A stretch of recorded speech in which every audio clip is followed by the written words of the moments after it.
Eli came back from Iraq and tattooed a teddy bear onto the inside of his wrist. Above that, a medic with an IV bag. Above that, an angel. But Eli says the teddy bear won't live. And I know I don't know, but I say I know. Because Eli's only 24, and I've never seen eyes further away from childhood than his. Eyes old with the wisdom he knows I'd rather not have. Eli's mother traces a teddy bear under the inside of my arm and says, not all casualties come home in body bags. And I swear, I'd spend the rest of my life writing nothing but the word light at the end of this tunnel. If I could find the fucking tunnel, I'd write nothing but white flags. Somebody pray for the soldiers. Somebody pray for what's lost. Somebody pray for the mailbox that holds the official letters to the fathers, mothers, sisters, and little brothers of Michael 19, Stephen 21, John 33. How ironic that their deaths sound like Bible verses. The hearses parked in the halls of the high school recruiting black, brown, and poor, while anti-war activists outside Walter Reed Army Hospital scream 100,000 slain as an amputee on the third floor breathes forget-me-nots under the window pane. But how can we forget what we never knew?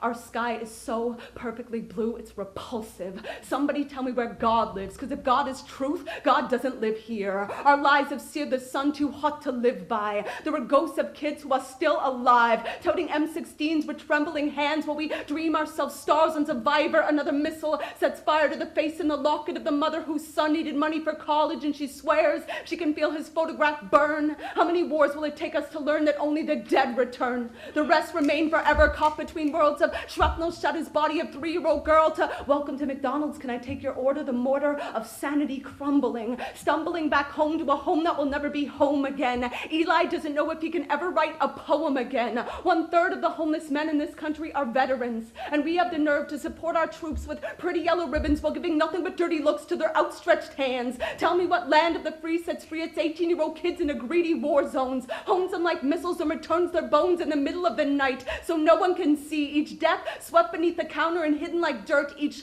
life a promise we never kept. Jeff Lucy came back from Iraq and hung himself in his parents' basement with a garden hose. The night before he died, he spent 45 minutes on his father's lap, rocking like a baby, rocking like Daddy saved me. And don't think for a minute he too isn't collateral damage in the mansions of Washington. They are watching them burn and hoarding the water. No senators' sons are being sent out to slaughter. No senators' daughters are licking ashes from their lips or dreaming up ropes to wrap around their necks in case they ever make it home alive. Our eyes are closed, America. There are souls in the boots of the soldiers, America. Fuck your yellow ribbon. You want to support our troops? Bring them home and hold them tight when they get here.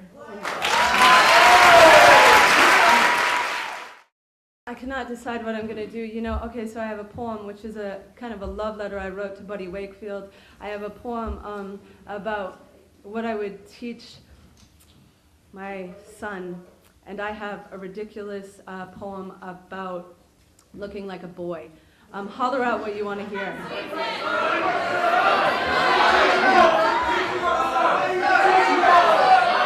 Okay. The what? Okay. Wow. Okay, got it. I got it.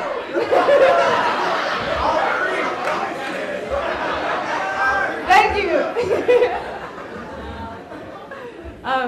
Thank you for the feedback. All right. You know, I don't even know if I know the words to this one. I haven't read it in a bit. Okay, here it goes.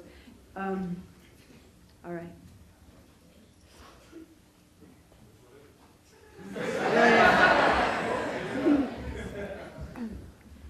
Still, there are days when there is no way, not even a chance, that I dare for even a second glance at the reflection of my body in the mirror, and she knows why. Like I know why she only cries when she feels like she's about to lose control. She knows how much control is worth, knows what a woman can lose when her power to move is taken away by a grip so thick with hate it could clip the wings of God, leave the next 8 generations of your blood shaken, and tonight, something inside me is breaking.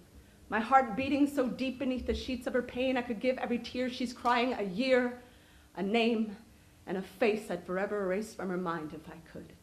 But how much closer to free would any of us be if even a few of us forgot what too many women in this world cannot? And I'm thinking, what the hell would you tell your daughter, your someday daughter, when you'd have to hold her beautiful face to the beat-up face of this place that hasn't learned the meaning of stop?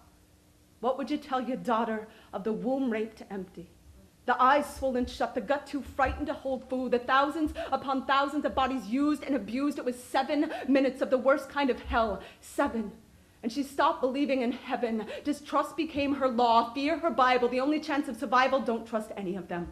Bolt the doors to your home, iron gate your windows, walk into the car alone, get the keys in the lock, please, please, please, please open. Like already you can feel that 5-figure noose around your neck, 200 pounds of hatred digging graves into the sacred soil of your flesh. Please, please, please, please open. Already you're choking on your breath, listening for the broken record of the defense. Answer the question, answer the question, answer the question, miss. Why am I on trial for this?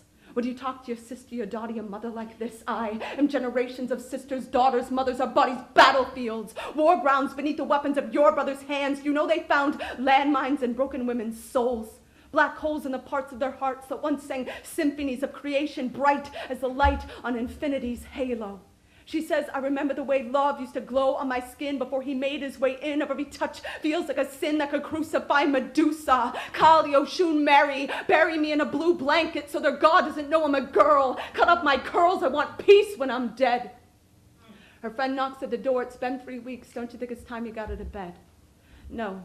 The ceiling fan still feels like his breath. I think I need just a couple more days of rest, please. Bruises on her knees from praying to forget. She's heard stories of Vietnam vets who can still feel the tingling of their amputated limbs. She's wondering how many women are walking around this world feeling the tingling of their amputated wings, remembering what it was to fly, to sing, tonight. She is not wondering what she would tell her daughter. She knows what she would tell her daughter. She'd ask her, what gods do you believe in? I'll build you a temple of mirrors so you can see them. Pick the brightest star you've ever wished on. I'll show you the light in you that made that wish come true. Tonight she is not asking you what you would tell your daughter. She's life deep in the hell the slaughter, has already died 1,000 deaths with every unsteady breath, 1,000 graves in every pore of her flesh, and she knows this war's not over, knows it's bleeding to come, knows she's far from the only woman or girl trusting this world no more than the hands trusted barbed wire. She was whole before that night, believed in heaven before that night, and she's not the only one. She knows she won't be the only one. She's not asking what you're going to tell your daughter. She's asking what you're going to teach your son.